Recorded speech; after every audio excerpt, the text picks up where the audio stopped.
Well, this is the first day of a 6-day series, the Claremont Eco Forum, which is the 14th International Forum on Ecological Civilization, combined with the 3rd International Youth Forum on Ecological Civilization. And the first time that we're doing this fully online, as opposed to normally meeting in Claremont, California, Los Angeles County, California, and then Pitzer College has been our campus of choice the last many years. We've got a wonderful panel today that's going to start us off with our plenary session on politics, law, and governance in a world that works for all. And then we'll break out into small groups for 2 hours of deeper dive discussion intended to be constructive dialogue toward genuine solutions for the long-term well-being of people on the planet.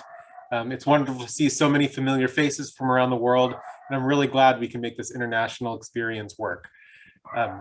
I want to introduce our moderator today for our dialogue, Professor Zhao Bowersox, who's a professor at Willamette University and heads up the sustainability program there.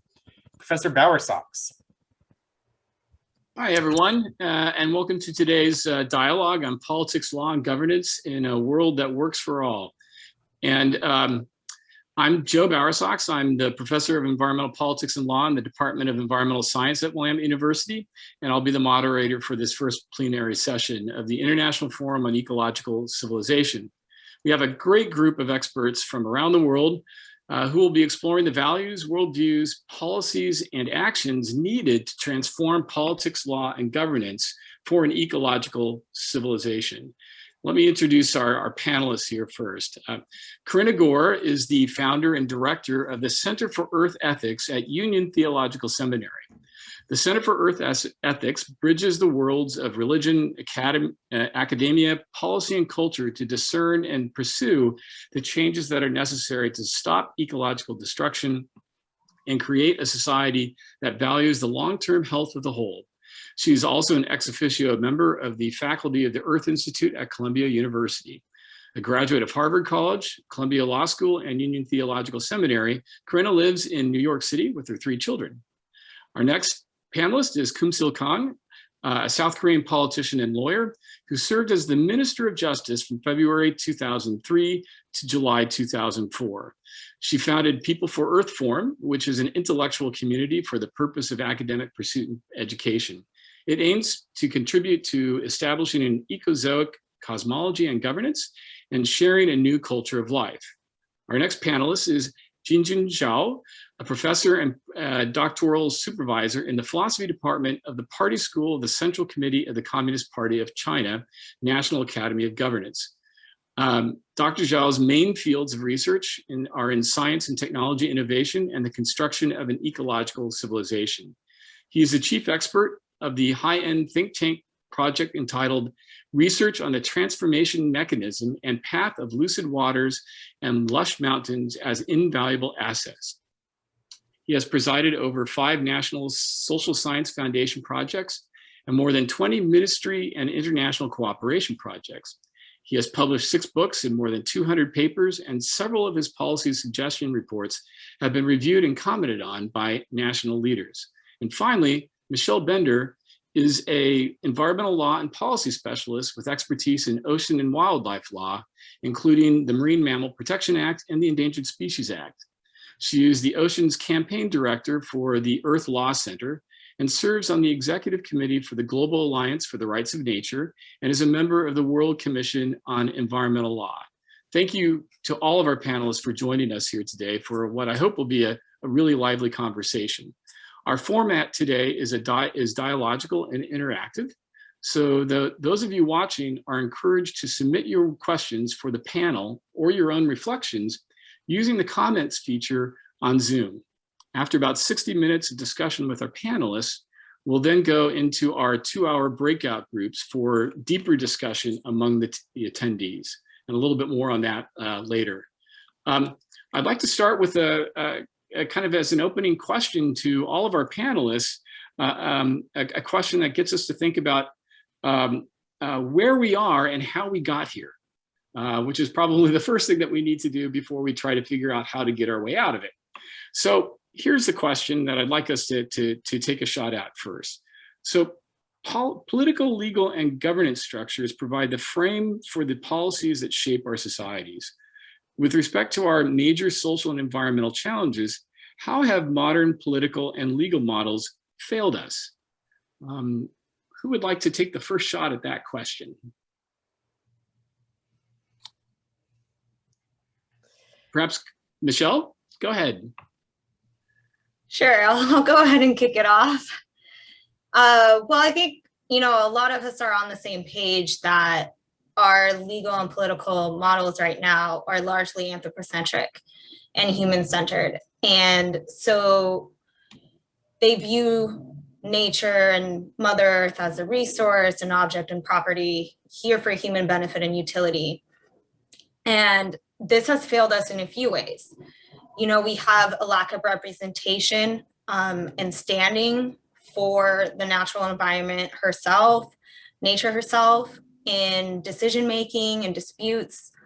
You know, only those that are seen as having rights or those who can pay have access to this justice system, especially in the USA.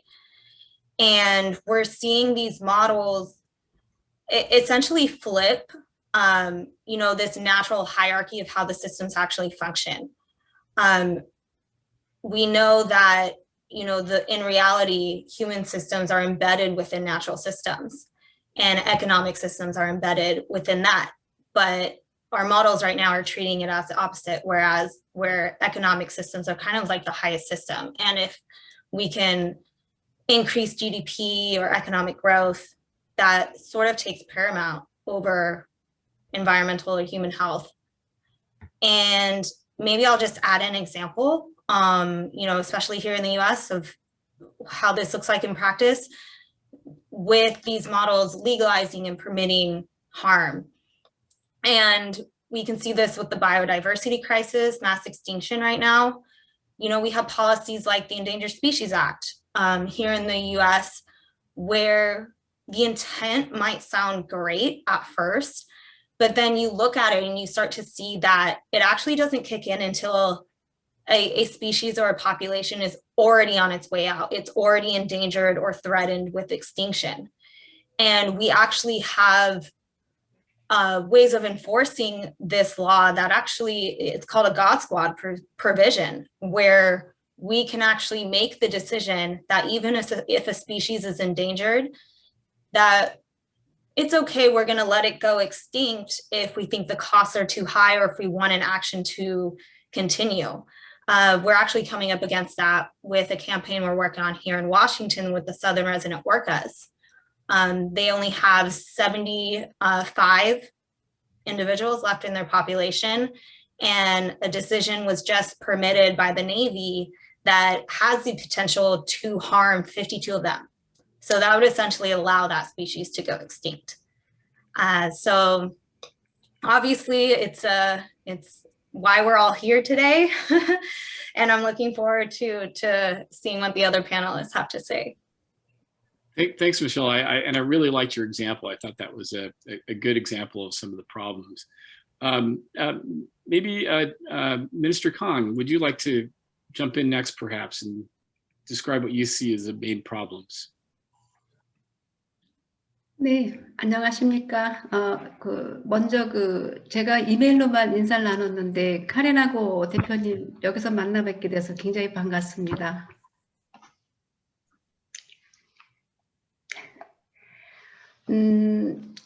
지금 이제 미국 바이든 정부가 파리 협약을 다시 가입하고 적극적으로 기후 정책을 펴면서 특히 한국에서도 큰 변화가 일어나고 있는데요. 어떻게 보면은 70년대 스톡홀름 선언에서 시작된 환경과 지속 가능 발전 문제가 이제 와서 50년 만에 경제와 만나고 있다는 그런 인식을 하고 있습니다. 그래서 한국 같은 경우에는 기업들이 특히 바이든 정부의 영향 때문에 ESG, Environment, Social Governance에 대해서 굉장한 지금 준비들을 시작을 했습니다. 그래서 저는 한편으로는 지난 50년 동안 환경과 경제가 분열된 삶을 살다가 이제 통합되고 기후에 대처하면서 우리가 하나로 나간다는 인식의 전환이 크게 일어나고는 있다고 봅니다. 근데 지금 그 패널께서 말씀하신 것처럼 어떻게 보면은 이제까지 경제 성장의 그 단계에서 기후에 문제가 생겼으니 우리 한번 바꿔보자는 정도지, 진짜로 인간과 자연이 300년 동안 분리되어 왔다는 점에 대한 인식까지는 아직 이르지 못하고 있는 것 같습니다. 근데 그 문제에서 가장 장애 요소는, 과학적으로는 이제 뭐 뉴턴의 기계론적 세계가 뭐 데카르트 이원론 때문에 문제가 그렇게 됐다, 그런 원인 분석도 하지만 이미 양자역학 네트워크로 다 바뀌었는데 AI가 나오는 시대인데 법의 문제가 제일 심각하다고 보고 있습니다. 법에서는 지금 인간 중심의 법만 있고 자연을 대상화했지 자연을 보호하는 법이 불충분한 것이죠. 그게 우리 전체 세계관에 영향을 미쳤기 때문에 지금 한국에서도 기후 위기에 대해서 굉장히 인식들이 많아지지만 자연도 권리가 있다는 말을 하면 굉장히 생소해하고 낯설어하는 것이, 그런 법 체계에서 우리가 오랫동안 적응해 왔기 때문에 세계관으로 받아들이는 걸 굉장히 어려워합니다. 근데 그래도 어떤 현상이 지금 나타나고 있냐면은 그 노력을 하고 자꾸 대화하고 소통하는 게 필요하다고 보는 이유는, 한국에서는 지금 20년째 동물권 운동이 굉장히 활발하게 벌어졌습니다. 반려동물 문제였는데요. 그 결과 지금 법무부가 올해 그 민법에서 그 물건으로 그 규정돼 있는 동물을 물건에서 제외하겠다, 동물을 일반 물건보다는 보호하겠다는 법 개정안을 공지했습니다. 그래서 이런 것을 보면은 역시 자연도 인간과 마찬가지로 소중하고 존중받아야 한다는 그런 인식과 그런 운동을 통해서 사회를 변화해 나가는 것, 그런 게 굉장히 중요하다고 보고 있습니다. 그래서 그 자연의 권리를 얘기하는 지구법학을 2015년부터 한국에서 해왔는데 2020년 작년에 지구법학 책을 냈습니다. 근데 이런 코로나와 기후 위기 상황에서 사람들의 그 인식이 바뀌기 시작하면서 학계를 중심으로 지구법학에 대해서 상당히 관심들을 표명하고 분위기 전환은 일어나고 있습니다. 네. Thank you very much, Minister Kang. Karenna, Gore, I'd like to give you an opportunity here. Particularly, we've heard a couple of perspectives really focusing on issues of the law here as being some of the problems that we have and the way it's framed. And I know that you have a very interesting background as both a lawyer, but also kind of work in the field of ethics. And I was kind of curious how you might think that our ethics and worldview maybe perhaps need to change. Well, thank you. Some of the problems that we have there, sorry. Thank you very much for that question. And I want to thank the Institute for Ecological Civilization for this wonderful conference. I'm really honored to be with you and to be on this program with my esteemed fellow speakers. Both of these wonderful women have just said things I very much agree with. And I also appreciate your specific question to me. It's interesting to think about the relationship between ethics and laws, because ethics is really about right and wrong. And people could say moral and immoral, or good and evil. There are different ways to frame it.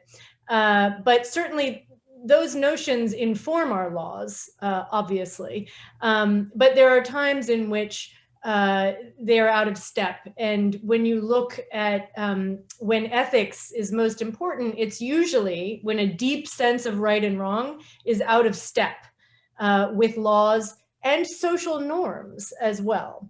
And that is certainly the case today. We have most of the main drivers of ecological destruction are perfectly legal. Not all of them, but a lot of them are perfectly legal and even actually encouraged by social norms. And there's even a kind of way in which there's a moral claim that economic growth is in fact the most important thing that we can do in our countries and in the world. And in fact, the problem that we've run into is that exactly that pursuit has been causing us to destroy our own habitat. I think it's really important to realize the context that this is a panel on governance and politics and law, that ecological problems are now almost all global in nature. Certainly the climate crisis is global in nature. I want to commend you for gathering this dialogue that is bringing people together across the world. And just to note the good fortune that we have that we're able to do that with this technology. And so I think it's important to recognize that our main global governance structure now, the United Nations, is only 75 years old. It's very recent. And in fact, when the Universal Declaration of Human Rights was signed in 1948, there were only 2.4 billion people in the world. And now we are close to 8 billion, will be 10 billion by the year 2050. And so we're in a very different situation. We've suddenly realized that the development paradigm that was set also in that time, that same time of the founding of the United Nations, was very much based on the idea that peacekeeping was helped by trade, and the production and consumption of more products would help the world stay at peace. And so in many ways, there was a good intention behind it, but the patterns of production and consumption and the extraction of resources that have had to happen for that have gotten us into this terrible emergency that much of the world is waking up to. And so I want to commend those that have spoken before me for their very strong points on this. I completely agree how Michelle brought up the GDP, the gross domestic product. That was something that was very much lifted up in that time in 1944 in the Bretton Woods Conference, that same period of time when our governance structures were set in place. And now we're in a situation in which we can correct this, and we must correct it. We must bring our laws and our governance structures back in line with what we know to be our most deeply held values that we hold across different cultures.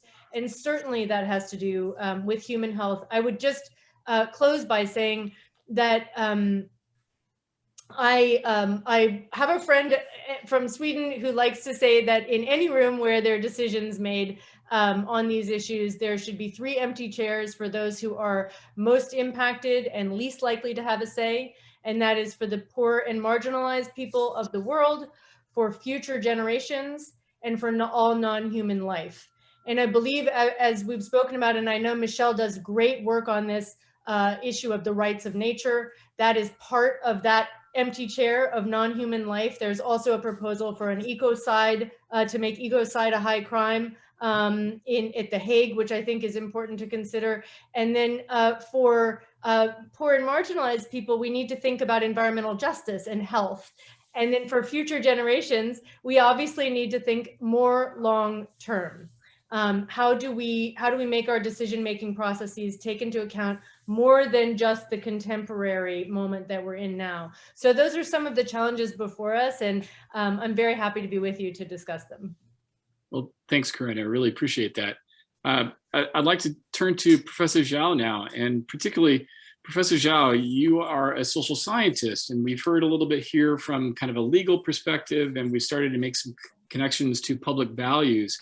I'm wondering, as a social scientist, particularly interested in governance, how you see our political and social institutions perhaps have failed to address the issues of balancing the economy with the environment, or not establishing the appropriate value of the environment or of the humans that live within it.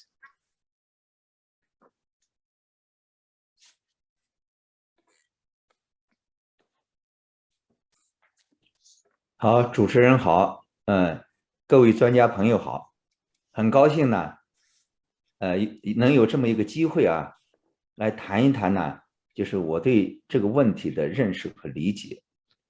那么，因为我是学哲学，是科技哲学，那么重点实际上就是探讨技术在近现代以来，在人与自然这对矛盾当中它扮演的角色。我们说呢，经济发展它只是一个我们现实的一个呈现，那么它背后的原因呢，那么这里面实际上就是我们在谈的，就是一种价值观在人和自然这个之间的矛盾的呈现。那么我们说呢，我们在经济发展过程当中，发达国家从上个世纪开始进入工业化现代化以来呢，也带来了对环境的重大的破坏。那么作为发展中国家，就是后发的这些相对落后的国家，仍然也在走同一条路。那么这些就说明了什么呢？就是我们在整个经济发展过程当中，我们遇到了它这种现象背后的更具有规律性、普遍性的问题。那么这个问题是什么呢？就是呢，我们现在出现了一系列的经济发展过程中的生态环境问题。表面上看是发展方式出了问题，那么这种发展方式呢，实际上就是我们说就是一种线性的这种发展方式。我们为了获得更多的资源，更多的财富，我们去呢，更多的消耗自然资源，然后把大量的废弃物又丢弃到自然。所以呢，就像刚才3位女士都共同谈到了，就这种模式本身它是不可持续的。那么这种发展方式背后是什么原因导致的呢？是思维方式出了问题。就是从我们全球近代以来的发展，这个思维方式出了问题，就是呢，我们通常说呢，是我们把人和自然对立起来了，叫做主客二分嘛。我们人就是人类，自然就是我们作用的对象。那么我们为了人类自身的利益去掠夺自然、征服自然，我们认为都是天经地义的。就这种主客二分的思维方式，我觉得是导致人和自然随着现代化的过程越来越发达，我们离自然的距离是越来越远。那么这种思维方式，实际上呢，在上个世纪很多的哲学家们都在讨论这种，这也是我们今天这一届的主题。我们为什么一直要谈有机主义？有机主义就是跟主客二分的思维方式是对立的，它强调的就是自然界的整体性，人与自然是生命共同体，是强调这样一种价值追求。所以说呢，我们要解决我们现在存在的一系列的生态环境问题，我们首先必须要从思维方式上要做重大的调整和改变。把人与自然相对立的主客二分的思维方式，要转变成人与自然是生命共同体的这样一种有机主义的这样一种思维方式。我觉得这是我们解决这个问题需要从这个根本上需要解决的。这是刚才几位女士呢都谈到了这样一种。那么现在呢，你比如说呢，我们在经济发展过程，特别是作为发展中国家，像中国这样的，它要面临着怎么样让老百姓先要吃饱肚子，先要摆脱贫困，这是中国政府第一步要做的。那么在这个过程当中，怎么样保护好环境，这就是一个重大的课题。所以呢，中国在这个过程当中，除了制定一系列的法律，我们还制定了相关的一些政策或者一些发展的战略，特别是在解决呢现在贫富差异、收入不平等，解决这些问题，中国呢在“十四五”期间特别提出来了，要实施乡村振兴战略，也就是对于那些呢相对贫困的农村的大量的这些低收入的这些农民们，怎么样把他们的收入提上来，实际上也就形成一种更大范围的社会公平。我觉得呢，我们在这个方面解决农村存在的问题，解决农民的发展问题、收入问题，解决农业的发展问题，这是呢，就是中国政府在制定具体的政策战略做了很多的一些补充完善。你比如呢，现在呢，中国的一些地方官员为了 GDP， 经常会做出一些破坏自然的这些举措。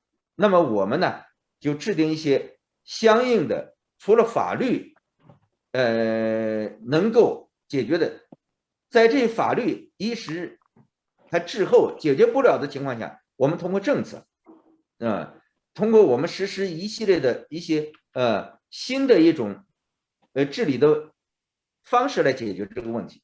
你比如说现在实施的中央环保巡视制度，这个发挥了很好的效果，就是中央派出特派员的这样一套班子，对地方实施定期的去巡查、去检查、去督查，这样呢，防止了地方因为为了快速发展导致对环境的破坏，所以呢，这些发挥了很突出的效果。那么中国在改革开放以来呢，为了保护环境，我们也制定了一系列的法律法规，包括地方的一些特殊的条例。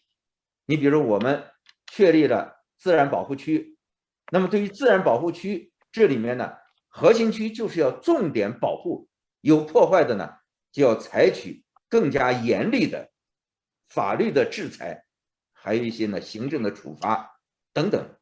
就是这些呢，就是确保在发展的过程当中，怎么样更好的关注环境的良好的保护的发展的问题。再一个，在这个过程中呢，怎么样让把这些相对呢低收入的阶层、广大的农民阶层的收入给他们提升起来。所以说呢，中国在这些呢也做了一些积极的探索。当然，在这些方面，中国还需要向发达国家好的治理体系、治理模式来学习。我想今天就是这么一个很好的平台，也希望通过这个方式呢，我们能够建立起更加持续的、长久的这么一种联系。那么，我在主持呢，重庆五龙绿色发展实践的国际论坛，王志和教授，包括樊美君女士都积极的参与那么也希望咱们在座的呢有兴趣的也参与我们这种形式，我们也实施的有线上有线下这种模式呢，在进行交流。我先讲到这，谢谢大家。Thank you very much, Professor Zhao. I think what I'd like to do is to turn the conversation towards kind of looking at what future political and legal institutions would look like in an ecological civilization, and how the concept of the rights of nature might be utilized in order to move us towards a more ecological civilization.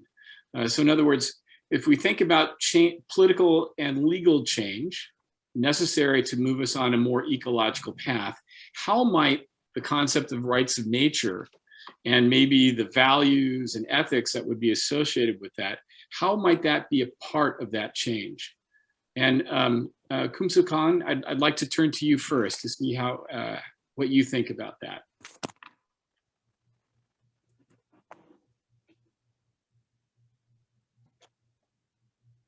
네, 지금 지구법화이라고 해서요. 얼스 주리스프루던스가 2000년대부터 제안이 됐고, 또 자연의 권리를 이제 명문화하는 움직임들이 굉장히 해가 갈수록 굉장히 활발해지고 있습니다. 그래서 한국에서도 지구법학을 공부하면서 고무됐던 것이 작년, 재작년에 유럽연합 내부에서도 경제사회, 이사회에서 자연의 권리를 그러니까 자연의 권리 헌장을 만들 수 있는가에 대한 그 검토 보고서가 제출됐고, 또 유럽연합 의회에서 법사위원회에서 자연의 권리가 입법화 가능성이 있는가에 대한 검토가 들어간 것 같습니다. 이런 이제 분위기는 기후 위기가 너무 급박하다고 지금 느끼고 있고, 종전의 환경권이 기후 위기를 막는 것, 또 지구 파괴를 막는데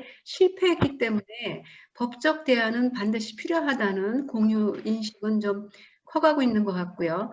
그러려면은 이제 어떤 방법들이 있는가 하는데, 우선은 아까 그 카레나 대표님이 말씀하신 유엔의 그 인권선언, 1948년의 인권선언이 어떻게 그 배경에서 나오게 됐는가를 좀 유추해 볼 수 있다고 생각을 합니다. 그때 2차 대전을 겪고 파시즘의 학살, 나치즘의 학살을 겪은 후에 인간 존엄 선언을 했던 것이죠. 이대로 이렇게 인간을 학살하는 것은 있을 수 없는 일이라는 기본 가치를 우리가 공유하고 거기에 따라서 이제 인권이 발달했다면, 지금의 자연권 논의에서는 그 멸종은 결국 다른 종을 죽이는 것뿐 아니라 우리 인간의 생존을 위협한다는 것을 공감하면서 종의 권리 선언이 필요한 거 아닌가. 그러니까 그렇다면 그것이 존엄이냐 존중이냐 또는 보호냐, 이런 여러 가지 그 단계적인 논의는 있을 수 있지만, 대멸종과 이 생태 파괴가 우리 인류의 생존을 위협한다는 것에 대해서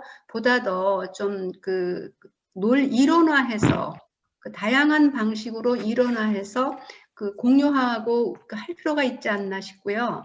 그래서 자연의 권리를 또 실제로 그 제도화하는 방안에서도 아까 저희 한국의 그 법무부가 민법을 개정한다는 말씀을 드렸는데, 사실은 이 민법이라는 것은 지금 60년 넘은 법이고, 여기에 그 일부 법을 개정한다는 것은 굉장한 게 획기적인 일입니다. 근데 그것이 동물권 운동에서 그런 일이 일어난 것처럼 그 법의 일부를 이렇게 짜집게 하듯이 조금 이렇게 문제가 생길 때마다 개정해 나가는 방법도 있고, 가장 쉬운 방법은 지방자치단체, 특히 기초단체들에서 조례를 통해서 케이스로 움직여 나가다 보면, 또 헌법을 또 개정하는 방안도 있는데요. 헌법 개정은 사실은 굉장히 중요한 결단에 해당하죠. 그래서 한국에서도 2018년 헌법 개정안에서는 생명체의 권리를 보호하겠다는 그 헌법 개정 명문이 만들어졌는데, 아직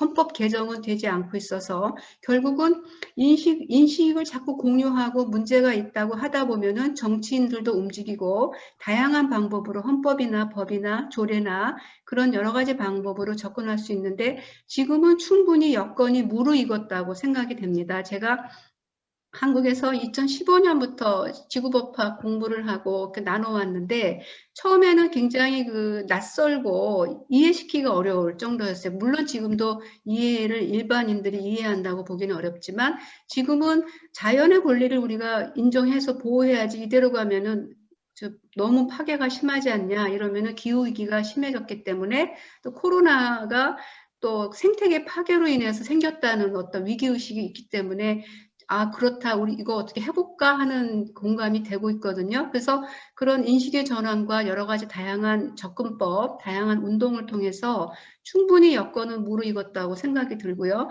그리고 이제 그 자연의 권리를 인정해 나가는 그 과정에서 자연의 발언권을 부여하는 것이 그 민주주의를 넘어선 바이오크라시의 움직임인데요. 바이오크라시도 이제 한국에서 공부를 시작했는데, 아까 카레나 대표님 말씀이 저는 굉장히 인상적이었습니다. 지금 이제 탄소 중립 때문에 기후 대처를 하기 위해서 정부도 위원회를 만들지만 지방자치단체들이 위원회를 만들기 시작했는데, 저는 한번 카레나 대표님이 말씀하신 세계의 의자를 꼭 제안해 보고 싶습니다. 정말로 자연을 보호하고 미래 세대에 대해서 생각하고 가난한 자들을 위한다면은 지방자치단체 너네가 이 위원회에 세계의 의자를 좀 놓으라는 거를 권하고 싶고, 세계의 의자 운동을 한번 해보는 게 상당히 의미가 있다는 생각이 들었습니다. 그런 움직임이 쌓여가다 보면은 당연해지겠죠. 나중에는 의자가 비어 있어도, 아, 여기 누가 자연이 와 있구나, 이게 인식이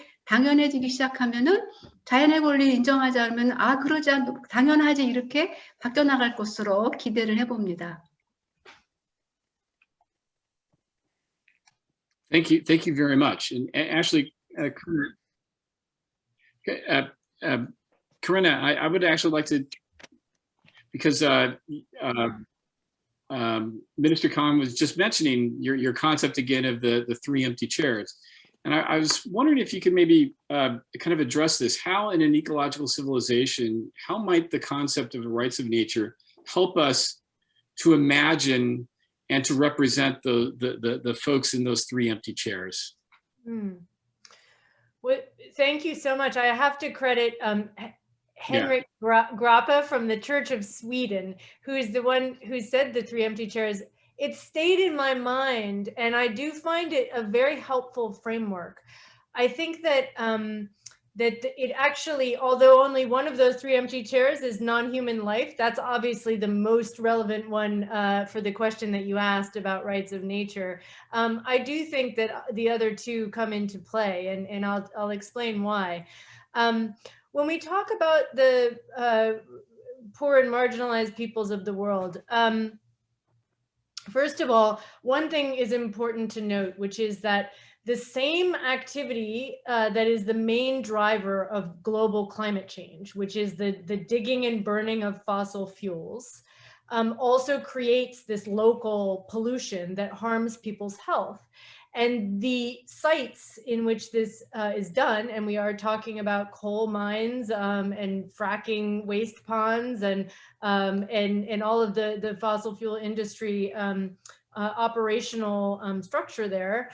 The way that this operates is that those toxic sites are placed always in communities that don't have a lot of political power or money, because the people that do say, no, we don't want that near us. We don't want that air pollution near us or the water at risk near us. And so it is always placed in communities that are among people who have less monetary power. And so that field is environmental justice. It's become very important in the United States. And actually, we're in a very exciting moment right now in the United States, because we have a new administration we're very happy, has taken us back into the Paris Climate Accord and back into a position where we're able to be part of, along with our partners around the world, part of this solution. And they themselves, the Biden-Harris administration, have put forward environmental justice as a very critical part of climate leadership. So with rights of nature, let's take one example. There's a famous, I should say infamous, a terrible example that became very well known about Flint, Michigan, where there was, people were poisoned because the water that they were drinking was coming through lead pipes, and the water itself was so full of toxin that it leached the lead, and many people were sick and poisoned by this water. And so let's think about why that happened. There was a lot of emphasis on the fact that there needed to be new pipes, and there's, of course, that's true. There's a lot of emphasis on that there was an emergency manager that switched the drinking source from the lake to the Flint River. And so the Flint River, that is why that water was so toxic. But if you back up in time and you think about, if we had given rights, if we had seen the Flint River as having its own right to flourish and survive, if we had protected that as a living being that was is not an open sewer, but had its own right to be not just a dumping ground, then in fact there wouldn't have been that situation, because switching the water to get from the Flint River would have been okay. And so we can see time after time where there are environmental justice situations that usually, if the natural entities that are nearby would have been protected from that pollution, then of course the people would have been too. So I think that that's important to keep in mind. And then of course, with future generations, what we're talking about here is that there's a pattern. We are on a trajectory and a pattern there is a speed with which this is happening that will affect, of course, the future generations more. And when we talk about rights of nature, we're talking about the world obviously looking at water, at topsoil, at forests, at mountains. There are many people who've been trained and educated to see that only as property, only as grist for the mill to make money and products. That's it. And if you're trained to think that way, then that's how you behave. And we have lifted up people in our cultures as very, very successful people that we give a lot of praise to them. And companies we give a lot of praise to. And in fact, what in many cases, the way that money has been derived for them is through destroying all of this that is commonly held wealth that we could share not only with ourselves right now, but with our future generations. And so we have to make this shift. We can't mistake money for virtue. We have to see that things of value are not always measured accurately by today's price tag. We have to understand value, and we have to protect things of value. And I believe that the rights of nature movement is a very strong way to do that. Thanks very much, Karenna. I really appreciate that. Michelle, as both a lawyer and as a campaigner and activist, I was just wondering if how you have utilized the concept of rights of nature, maybe to frame your own work in activism, and what you see, how that can help us here in the future as we move forward. Yeah, and maybe I'll just start by building off what Karenna just ended with and what rights of nature can offer. And, you know, you touched upon that we really need to change values, and we've talked about changing the foundation of our systems as well. And there's a really great analogy that I've heard of this iceberg model, and how we have in this modern paradigm, a paradigm that is subconscious disconnect. And this is below the surface. This is that mass of the iceberg that we don't see. But this is the reason why we have these values of dominion, separation, and this priority of economic development. It's because of this subconscious disconnect. And then above the water surface are the legal systems, the governance systems, society that, you know, is translating these values into culture, into law. And so that's why rights of nature can be so useful, is because it's really looking at transforming that subconscious disconnect, that below the surface mass that if we do not address, you know, we're just going to continue to have this piecemeal, fragmented approach.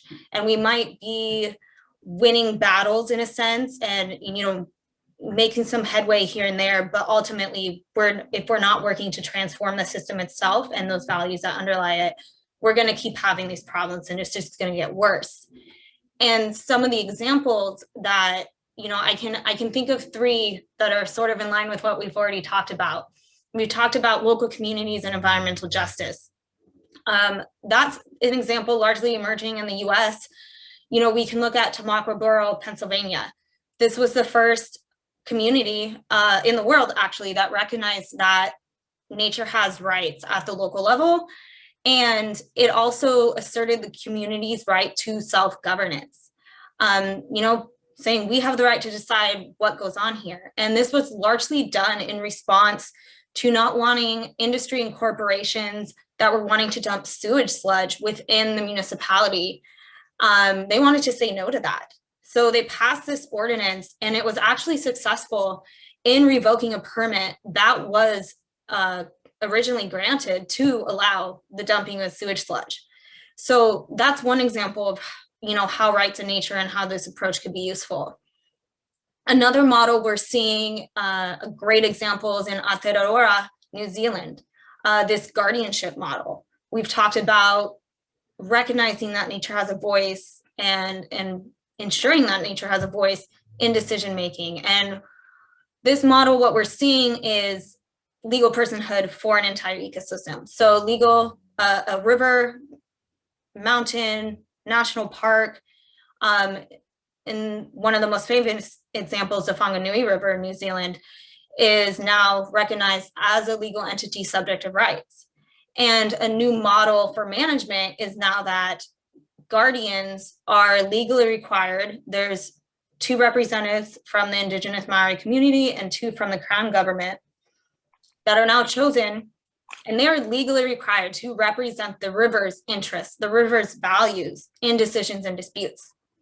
And that has been helpful in deciding, what surface water activities they're going to allow now on the river. And it's important to point out that this is really transformational, not only in the sense of, rights in nature and a new way of looking at law, but it really is this reorientation of Western law around relationships, values, ethics, and beliefs that we're looking for. And one final example I'll include, how can nature herself be represented at the table? We've looked at this, I mentioned earlier, our orca campaign. The southern resident orca population in Washington state, like I said, they're endangered. And let's look at decision-making in politics right now. We can look at how we decide fishing seasons and how we allocate how much fish we're gonna allow out of the system. One of the main reasons why orcas are endangered is because their principal prey source, Chinook salmon, is also endangered. So we recognize large consensus that we need to protect salmon, to protect orcas. So let's say now orcas have a seat at the table. They're considered a stakeholder in decision-making. How might this change how our decisions then and allocations look like? We would then look at what their minimum needs are. It's minimum 800 Chinook salmon, adult Chinook salmon a day. So we make sure they have that. We want to prevent not only their extinction, but their keystone species. Their health is tied to the health of the entire Salish Sea ecosystem. And so if we're looking at giving them what they need to survive first, and then deciding if, based on how the salmon populations are doing, do we have enough to allocate for recreational or commercial fishing to allow that population to rebuild itself? Then we can. If not, then we should consider closing the fishing season. So that's one way we can look at how rights of nature perspective, or actually giving nature a voice and a seat at the table, can actually change how we do decision making. Thanks very much. Professor Zhao, I've been following your comments in the chat, which are really instructive. And I wondered, kind of based on some of what you've put here in the chat, if you could maybe elaborate a little bit on how you think maybe the concept of the rights of nature changes the way that we think about both community, which you've mentioned in the chat here, as well as how it might change the way we think about citizenship. And then we'll hopefully have some time here to at least entertain a couple of questions from the audience. But if you could address that question first, please, Dr. Zhao.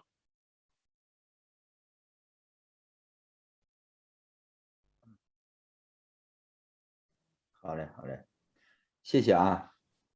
那么实际上呢，就是呢，我们在处理人与自然的这对矛盾关系当中呢，我们都提到自然的权利环境正义什么。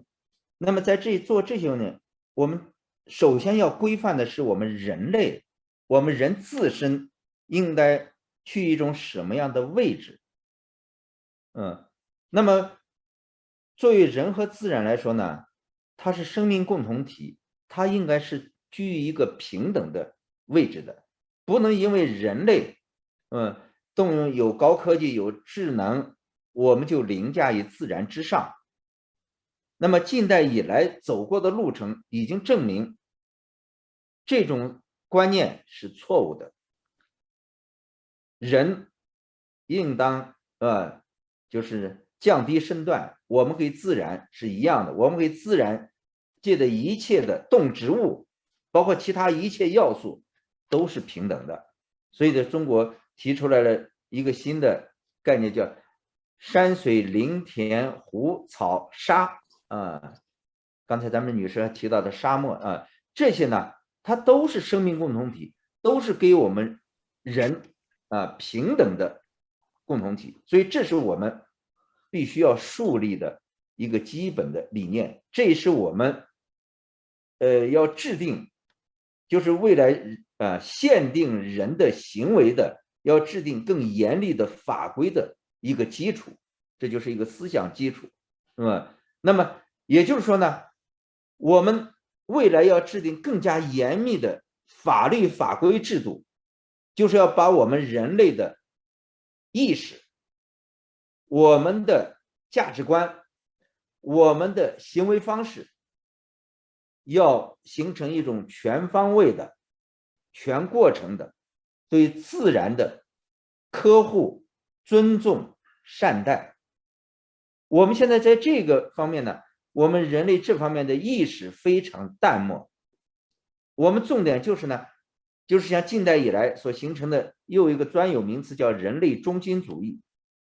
我们往往是以这样的一种态度来对待自然，来对待看待我们整个发展的，这是引起我们一系列问题根源的实质所在。那么我们突出自然的权利，并不是完全要抹杀我们自己，而是呢，把我们以往那些不恰当的那种过分的去对待自然的，要把这样的一些行为、一些意识，要把它清理出去，要通过我们强有力的法律法规的重新更加完善的制定。通过这样呢，我们怎么样去确保自然的权利，就在于我们更好的限制、约束我们人类的那些不当的、过分的行为，这样呢，就使得我们能够真正把自然的权利，包括我们提到环境的正义，包括我们提到整个人与自然就是一个平等的一个共同体，才能把它真正的确立实施起来。这个过程应该说呢很艰巨，也很漫长，但是我们共同的努力，通过我们学者，通过我们法律法规的专家，我们共同的努力，那么一定呢能够把这样一种场景能够确立起来。就是法规定出来了，如何具有执行力，我们还需要呢有更好的、更完善的督查机制、监督机制，还有更严惩的惩罚机制，全部要配合起来。我们真正呢能使得未来的发展不至于因为人的欲望来形成我们对自然更大的破坏，这是我们需要重点关注和考虑的。我先讲到这。Well, thank you very much, Professor Zhao. I've been kind of following along in the chat here, and we've had a couple of questions that are big and vast questions. And I think if we were to undertake them in this form, we would probably end up really eating into our time that is really important for these for the forum overall, which is the workshop that takes place after this after we close this session of it. There are questions in here, if you've been following, about the emergence of a world ethic and the importance of organicism, as well as if we advance the rights of nature, do we suddenly diminish the rights of other human beings? All that are really good questions. And I hope actually as we go into the workshops that we can maybe keep in mind these questions, and maybe those are some of the first that we can ask in the breakout groups. But I think now we need to kind of move on to the next stage. I really want to thank our panelists for really being inspiring here. We've had a really good conversation that has been wide-ranging and interactive. We've used various metaphors about the rights of natures and empty chairs at the table and learning how to voice for those empty chairs. And we've also talked about new images of an eco-civilization community and ways that we can get there. And I hope this sets the stage for the workshop component of it here, where we can have a very fruitful conversation that begins tonight, but continues for the next nights here as well. And we hope that everyone will be coming back for the following nights. We can't, law and politics is not everything, right? We have many other talking points and discussion points for thinking about eco-civilization. At this point, I would like to turn it back over to Andrew, who's going to talk a little bit about the next steps and give us some further instructions. Awesome, thank you. And thank you again to our wonderful panelists, for all those in the audience who are also stimulating great thoughts. I'm excited that this is sort of the end of one phase of the conversation, which is leading us into the next phase of discussion. Thank you. So I want to say a little bit about what the breakout sessions will look like, how they'll be structured and formatted, so you understand how to maximize our time together. And I'm going to do that by sharing a few-minute video with you, and then we'll enter into our breakout discussions.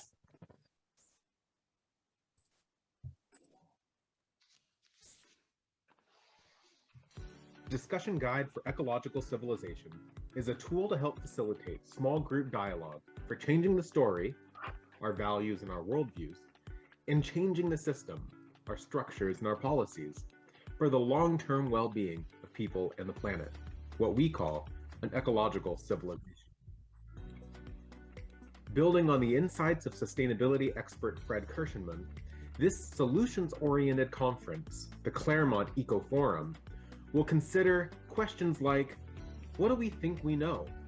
What is the narrative that informs our interpretation of the world that we live in?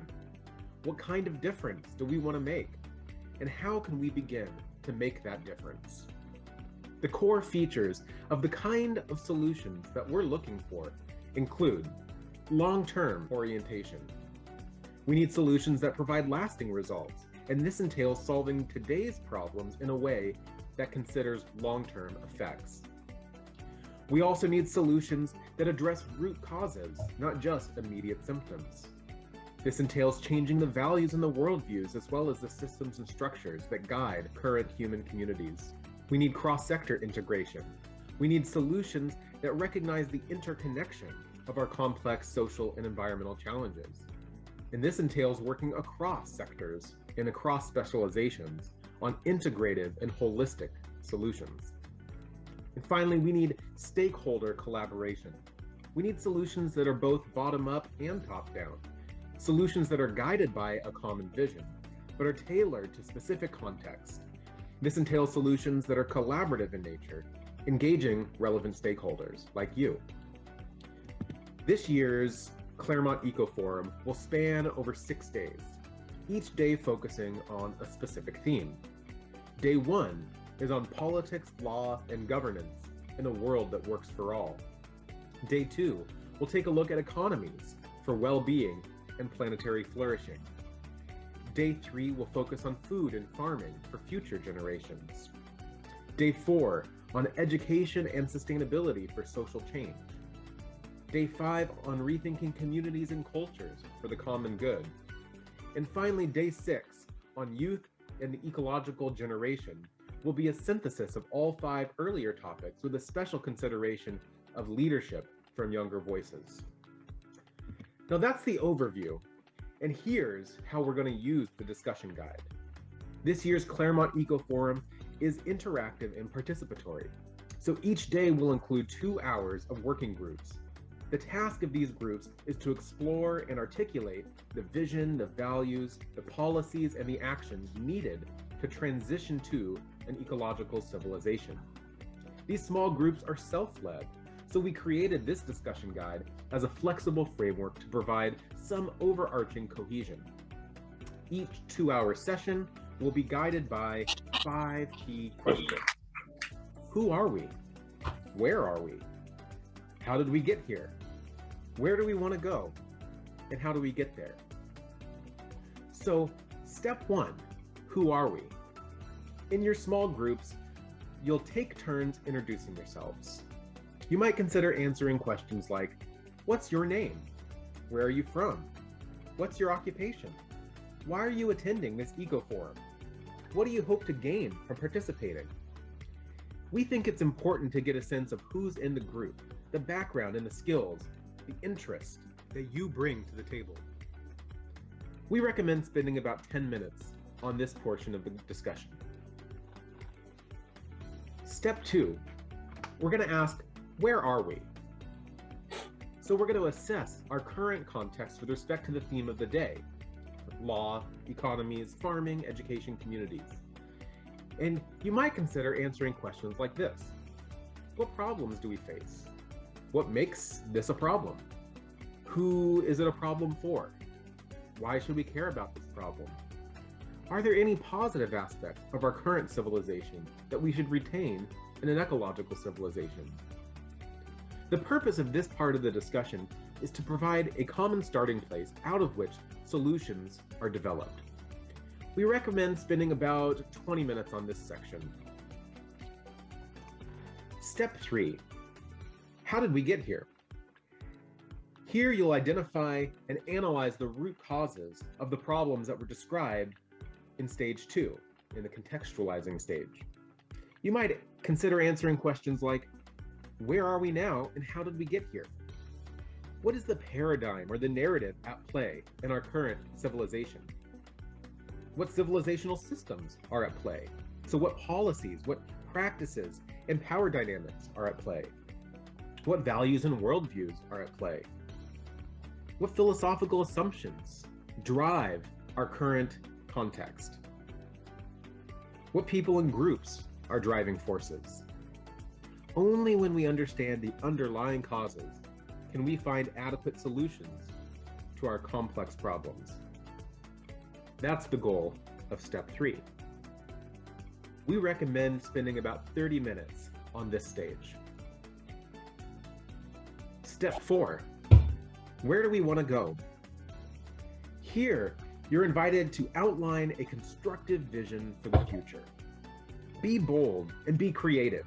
Have fun with this. Describe this alternative future. Think 25, 50, or even 100 years to the future. You might consider answering questions like, if the problems described earlier are solved, what would the world look like? How would things be different? What are the features of an ecological civilization? What are the short-term, the medium-term, and the long-term goals that might serve as milestones to mark our path toward success? Knowing where we want to go, our desired destination, will provide direction for the kinds of actions that we need to take in the present. We recommend spending about 30 minutes on this section of the discussion. Step 5, how do we get there? Here, you're invited to outline the way forward. As a group, we'll develop a roadmap that should include step-by-step plans for addressing the root causes of our current crisis so that we can build an ecological civilization. You might consider answering questions like, what systems and structures are needed for an ecological civilization? What resources are needed? What values and worldviews should guide us? What allies are needed? Who are some potential allies? And where do we go from here? We recommend spending about 30 minutes on this discussion. Together, this 2-hour session will deepen and widen understanding about the kinds of values, the worldviews, policies, and actions needed to transition toward an ecological civilization. We recommend downloading a PDF copy of the guide from the conference website.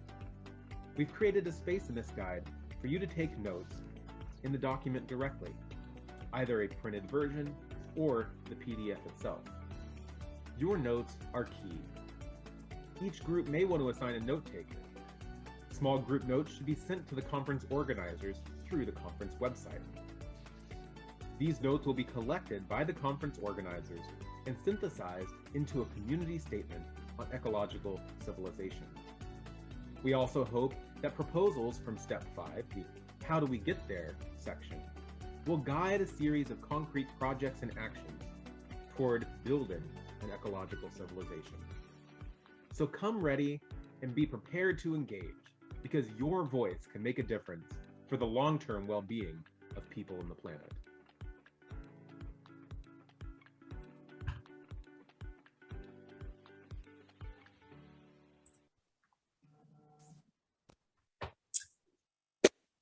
Okay, wonderful.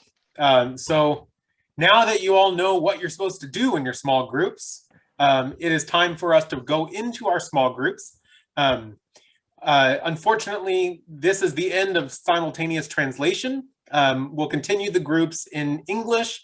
However, we are trying to make sure that we have bilingual participants and staff in each of the groups in order to help sort of navigate this multicultural, international, and constructive dialogue on the well-being of people on the planet. So with that, away we go.